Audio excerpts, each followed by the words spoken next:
Welcome to the Framlingham College In Conversation podcast.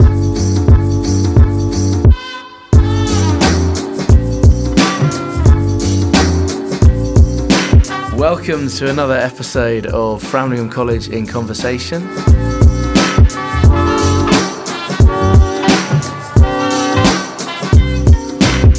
Today we're joined by Paula DeVaux. Welcome, Paula. Hello, thank you. Paula has been doing some work over today and into tomorrow, some workshops around healthy relationships, what that looks like, and giving advice to our pupils on all things to do with relationships, which obviously, as they're in their teens, is really important. And as they move into life beyond school, to have an understanding and a grounding in what looks healthy in terms of relationships is really important, especially in today's world, off the back of things like the Everyone's Invited campaign and issues with Andrew Tate in the media and things like that. So I am going to stop talking and I'll hand over to Amy, who's also with us. Amy is our wellbeing prefect, and she'll really be leading things and asking Paula lots of questions.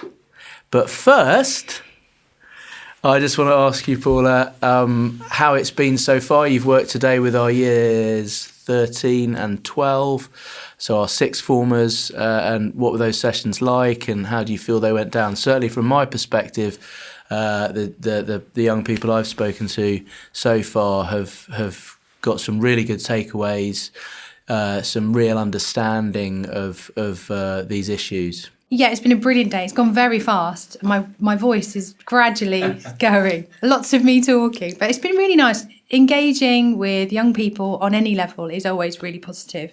And it's the first visit here.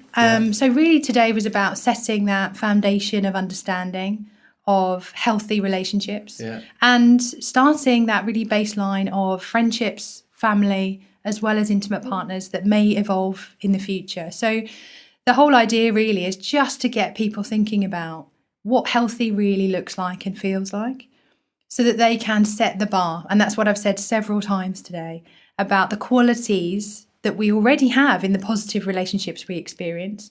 I asked the young people to really think about those special people in their lives already, what makes them special, what makes them healthy, so that then they can set that bar, including things like trust, honesty, accountability, safety, open and honesty, all of those really lovely essential qualities that we should set the bar for, not just about who we choose our friendships with, but who we share our space with generally. And if we get that right, then that paves the way for those future intimate partner relationships as well. So it's been really positive. I've had a great day. Thank you. Fantastic. Okay, so hi, I'm Amy and I am a year 13 and I had the talk this morning. You did, I recognise you. Yes, I was there. But I found it very interesting and quite important that you mentioned that relationships can have unhealthy elements at times. It doesn't have to be this Disney fairy tale fantasy all the time. But I think what I kind of wanted to know was how do you know when a relationship has crossed that line from unhealthy to more abusive?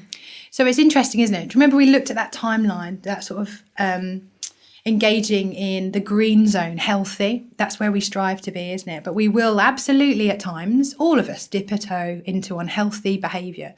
Now that's where we are, that little bit thoughtless, little bit selfish. And we can all miscommunicate at times. All honesty, we can all say that we do that. We're not robots. It's not Disney, exactly that. And what we need is to set a realistic expectation for people about what a relationship looks like. And when we get it wrong, how we manage that. And that was that talk about being responsible, taking responsibility for our actions, being accountable and apologising. What a good apology looks like instead of the I'm sorry but stuff. Yes. The I only, I just, it's because. Actually, taking full responsibility is a really nice place to be. So what happens then? We learn from that, we apologise, and we go back into green. That's all very normal stuff.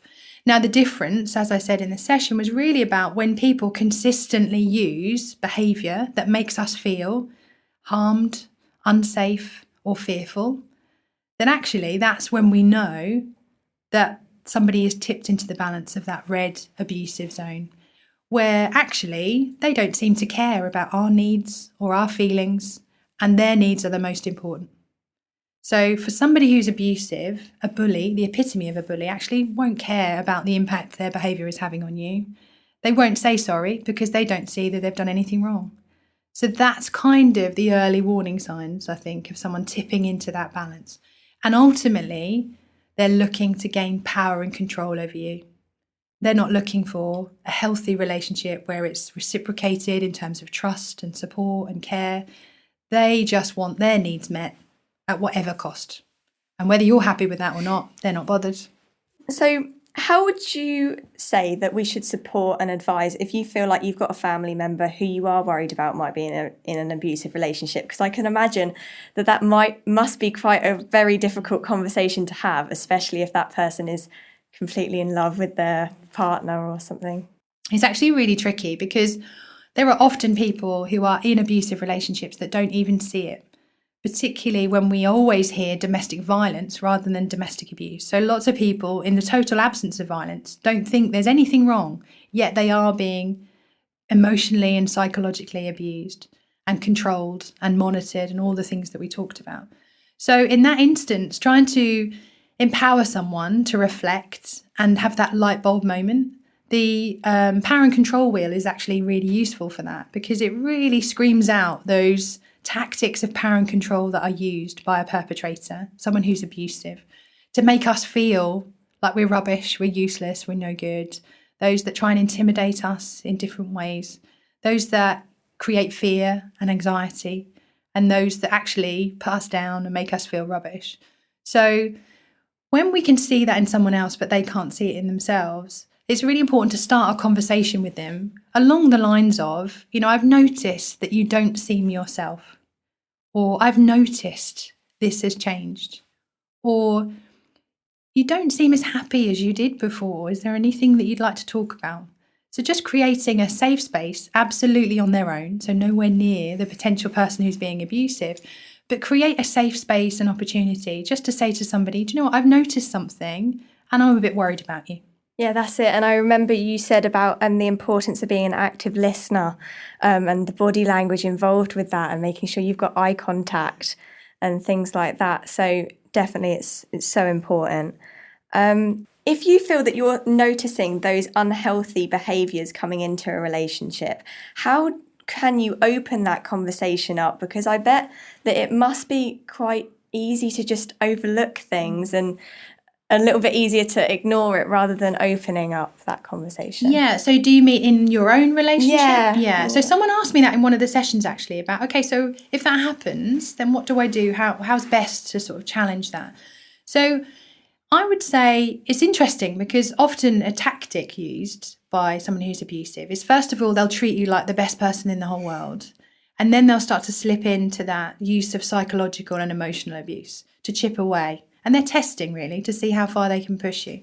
So they might start to introduce a pet name for you, like chubby, or tune into an insecurity that you've got about how you have your hair or the way that you dress or anything. And they'll test it.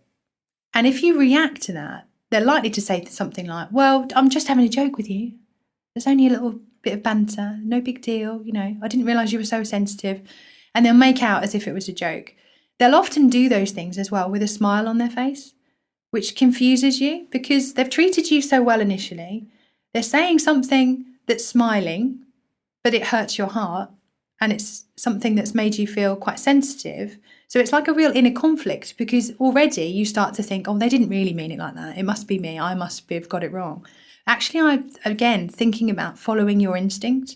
If something doesn't feel quite okay, doesn't feel good, it's because it's not. And that too good to be true thing as well is really important to hold on to. So instinct will tell you if somebody says something that hurts your feelings, that's not okay. And it's important that your voice is heard. And if that person is your person to share a space with, then actually they'll care that they've hurt your feelings, and they'll say, I'm so sorry, I didn't mean to do that.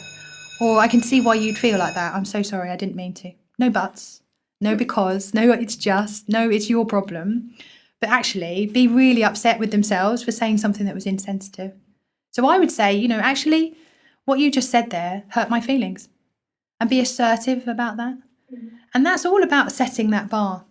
So expecting nothing less than to be treated with respect and feel valued and listened to, and all of those things that we talked about. So I think, we just need to really empower each other to step up and say, actually, no, I deserve better than that. And nobody should speak to me in that way.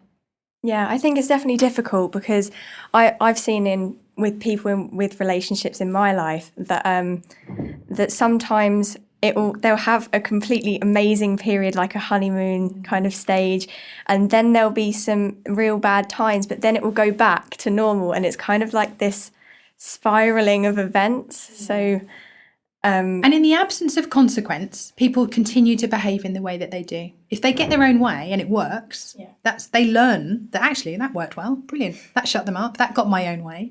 So there needs to be a consequence. There needs to be some being held to account, if you like, either by the person or someone else. And that's where actually for us as a bystander, I encourage everyone to be an upstander. And actually, if we all say that's not okay, then it makes it really difficult for people to behave like that, doesn't it? Definitely, yes. And call it out, I think, for all of us, even if it seems like a little thing, in social spaces, you'll hear people make comments or jokes. And there'll be lots of us that sit around and think, actually, I didn't think that was funny. But who's brave enough to actually say that? Yeah. And I think that peer challenge is really important. So empowering all of us and each other to have a voice. And if you see someone who's brave enough to say that, you stand next to them and you say, I agree. Because that's a real power, and strength, isn't it? Unity is strength.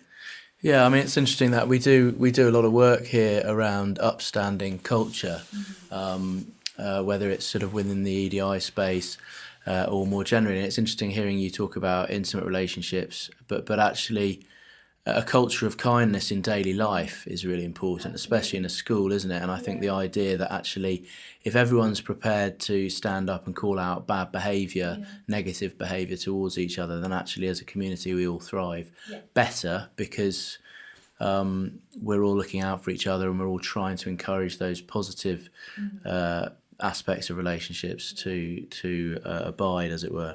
Can I just ask, if we were to try and frame what a perfect's the wrong word, definitely, but what a positive, healthy relationship might look like, whether it's a friendship or an intimate relationship, what might that look like from what you sort of understand that to be? So I would say lots of these conversations we've had today, which has been brilliant, where people can identify those things that draw them to others and want to spend time with them.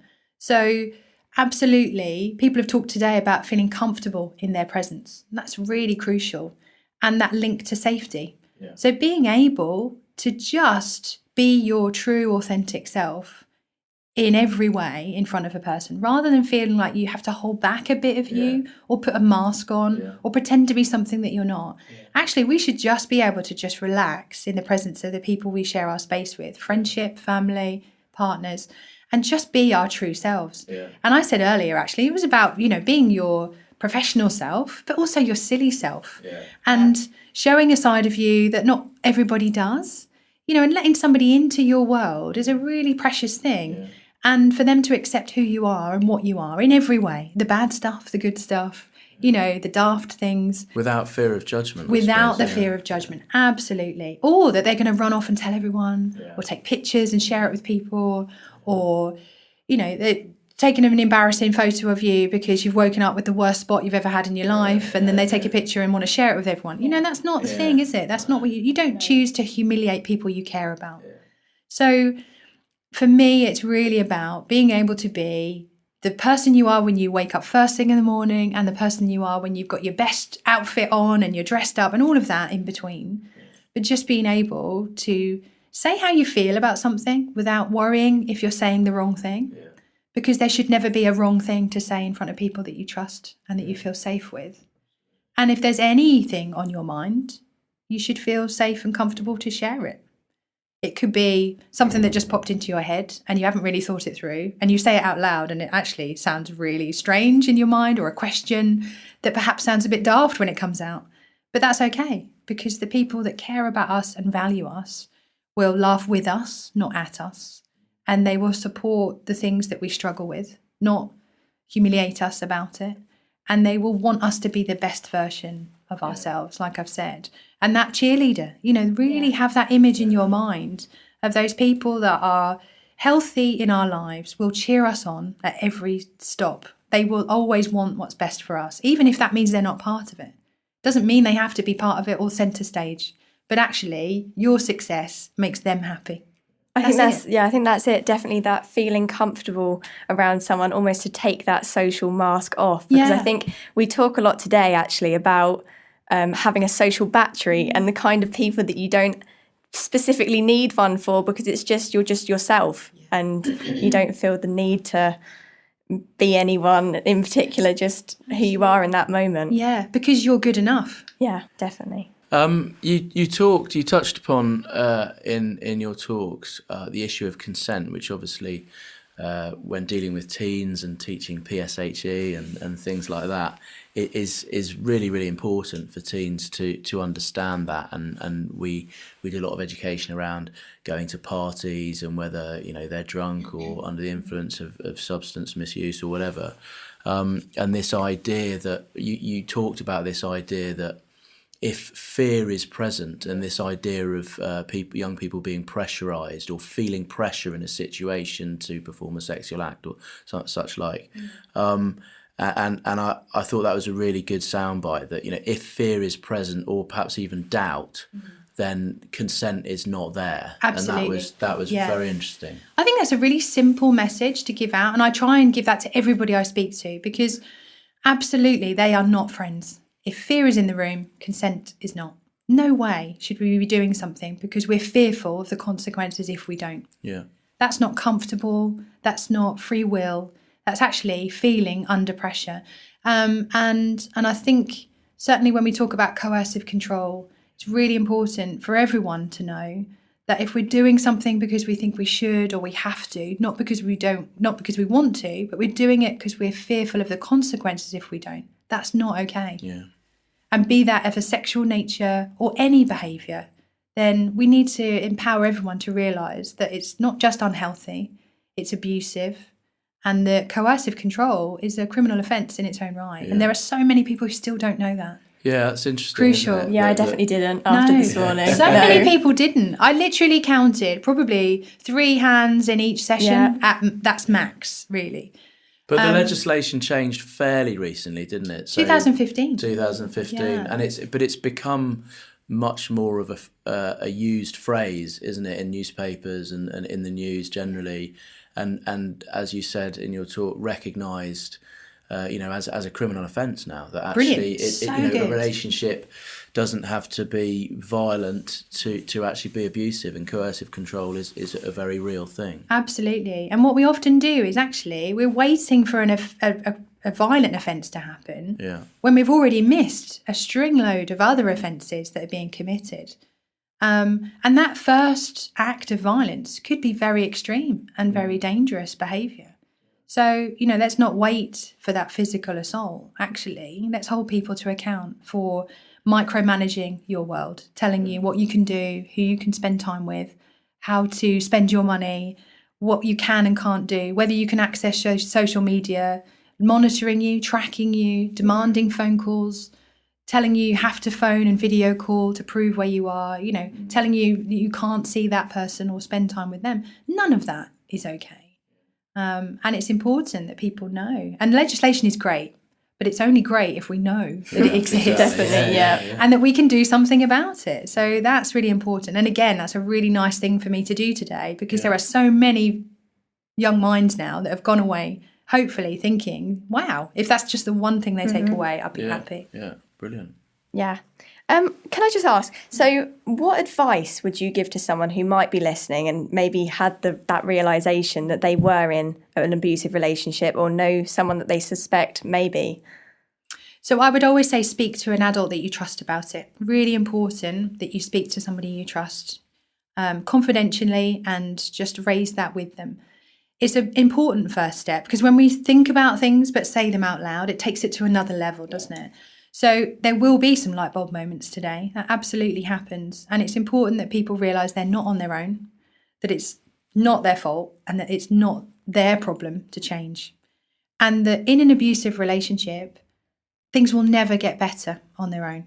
It will only ever get worse in the absence of intervention. So as much as we hope to change people and they promise never to do things again and that the things will change, actually it's highly unlikely that that will happen in the absence of specific support. So I would always urge someone to speak to somebody that they trust. If they have no one, I mean, there are lots of support in school, lots of people that people can speak to, which is lovely. But if somebody sat there thinking they literally have no one, then they can call the National Domestic Violence Helpline number. And that's a really good one-stop shop number to use. It allows anybody to phone. They don't have to give their name or details, but just to talk to somebody who's trained in confidence about what's going on for them, what they're worried about, and they can take the advice if they want it. Doesn't have to be anything else from it other than just a chat with somebody to validate that experience. But then have informed choices and options from that person. So on that national number, you would have someone on the phone that absolutely knows every tactic of power and control, everything that person they can validate that experience. They can also risk assess on that phone number, and they can even look at bed space in refuge for those that are in very dangerous situations and need to leave right then. So that is the number. They can also look at your location. So you didn't have to give your number, but you could give your location, and then they'd be able to tell you what support services are around locally for you to be able to tap into. So it's a really amazing number. So the National Domestic Violence Helpline number.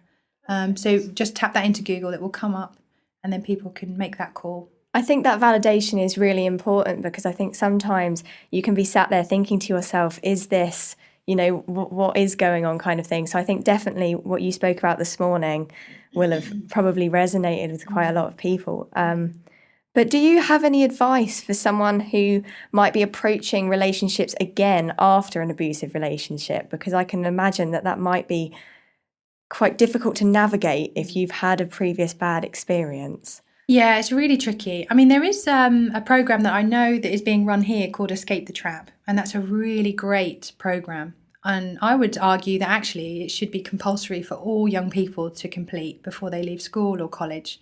And that's a really good program that gives people an insight into the behaviours and helps validate experience, and can also be a really good way to recover from an experience of an abusive relationship. So it's a real sort of touch-all type group. So for those that haven't even experienced that, it's a great group because it helps you avoid it. For those that have experienced it and are really anxious, actually, understandably, about a next relationship, it would help them to process and recover from those experiences themselves. So that's a really good program.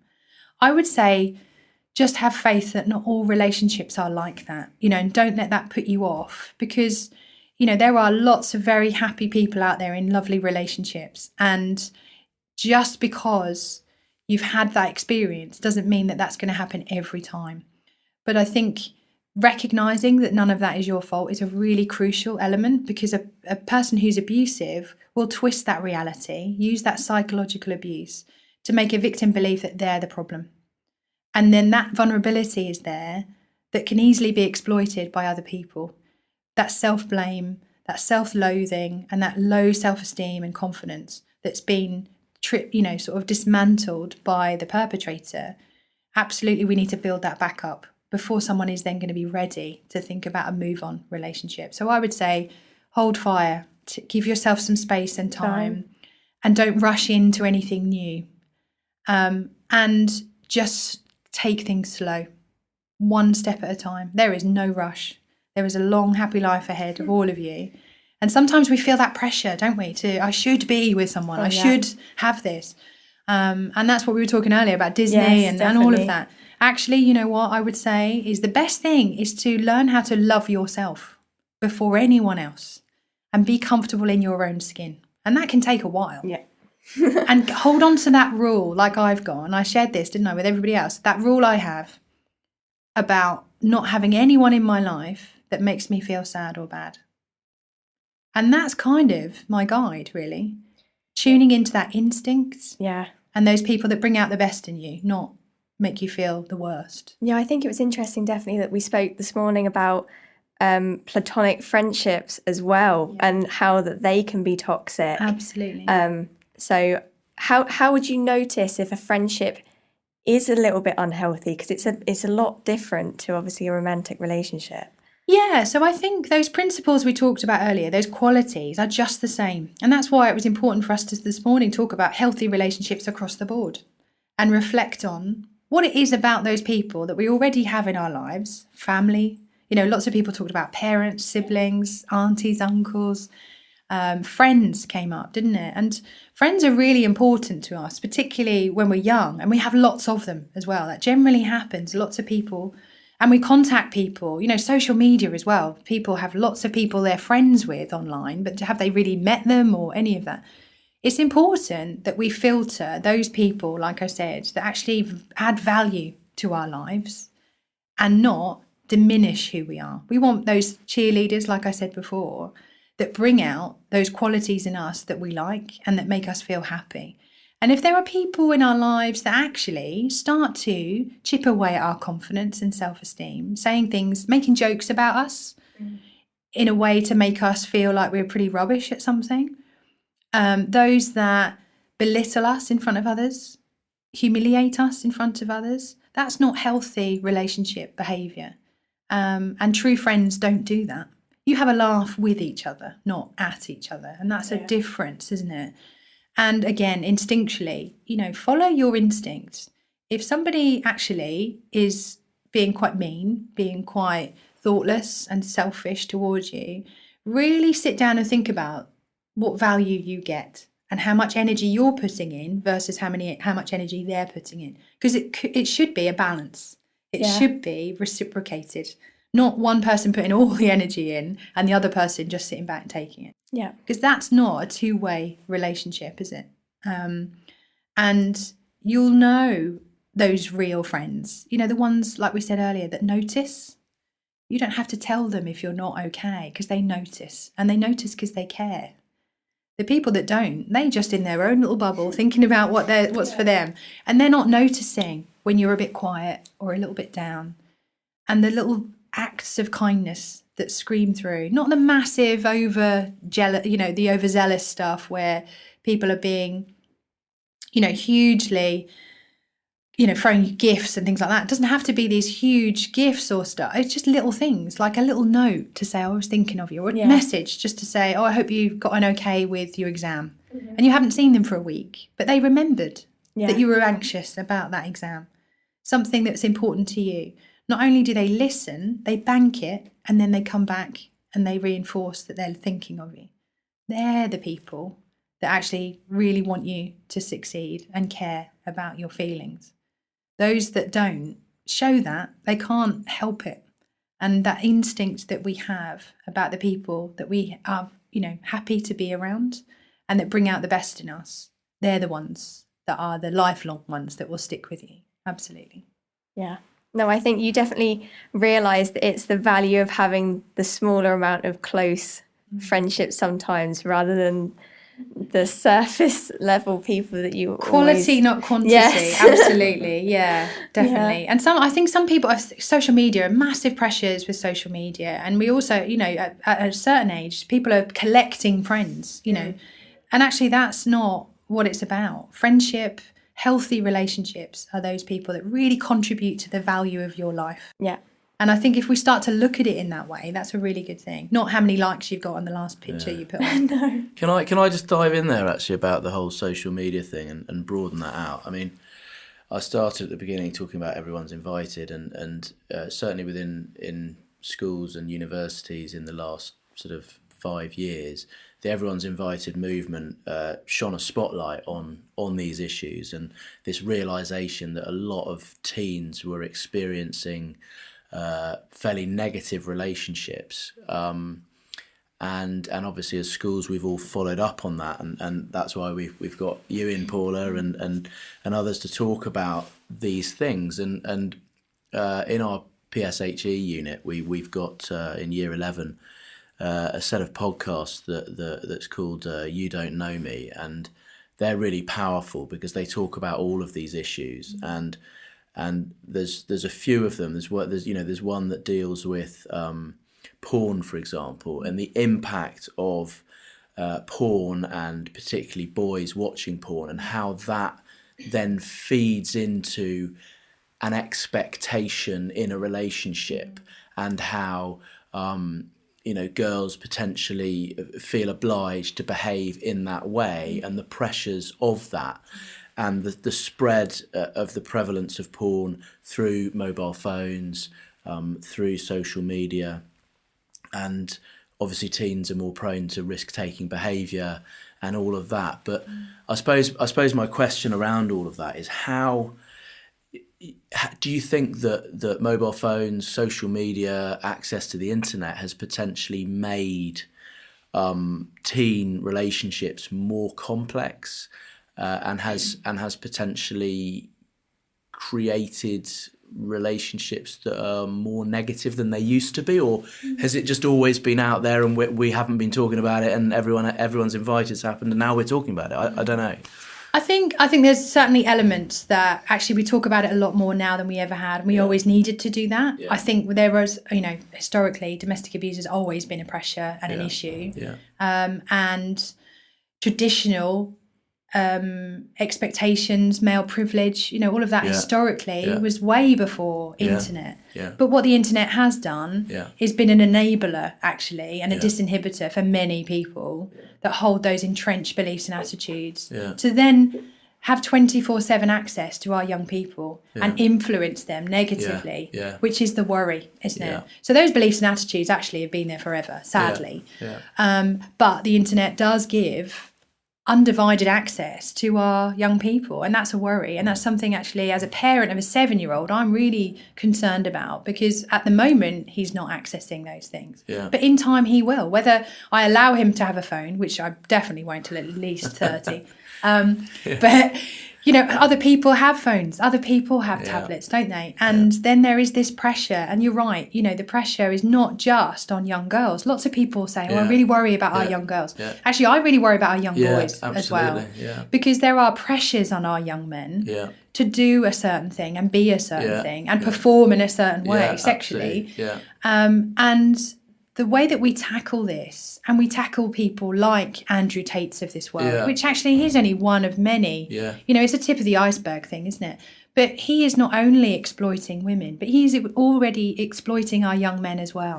Absolutely. And he is using their vulnerability as a way to gain power and control. Which is incredible. But the impact these people have on our young people's beliefs and attitudes is a real worry. And the best thing that you can do, and you are doing, is having people in like me that can have these open dialogues with young people. And, I'm hoping that from today we can build on the learning, and for me to come back and really start to analyse behaviour, pieces of behaviour around sexual abuse, around interaction, around catcalling type things, and a lot of that misogyny and sexism that puts pressure on both genders and all relationships, and really give space for young people to explore that. Because what I worry about is, I engage with a lot of schools who contact me and say, certainly around examples like Andrew Tate, they have conversations or comments are made. Particularly female teachers are saying they've had issues around the Andrew Tate kind of rhetoric being regurgitated by their young men. But then they're saying, do you know what, I didn't know how to respond, so I didn't say anything. But often silence is acceptance.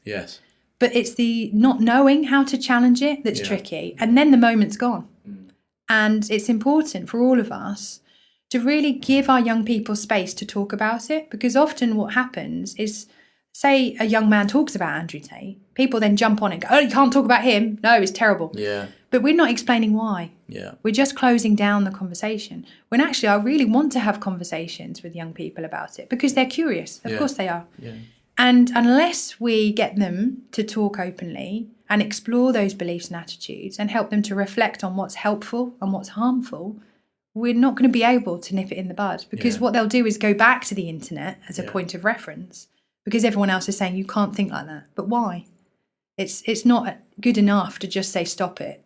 We need to help them understand why and get them to critically self-reflect and work out for themselves what's helpful and what's harmful. Yeah. So there's lots there. Yeah, But, absolutely. you know, the internet it's a real worry. And it can be a very positive space. Yeah. There are lots of really positive influences out there. Yeah, of course.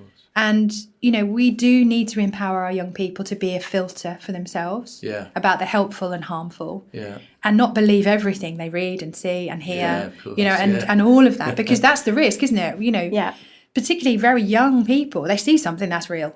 You know, there are lots of videos out there that are doctored and, you know, all of that. And, you know, look really real. We know they're not. Yeah. But young people who are very impressionable will think, wow, that's, you know, that's real. Yeah. So education every step of the way. And it's really, you know, it's great to come today because you guys clearly see the value and importance in not just the academic stuff, but the social education that's needed. And this is life skill stuff. Yeah.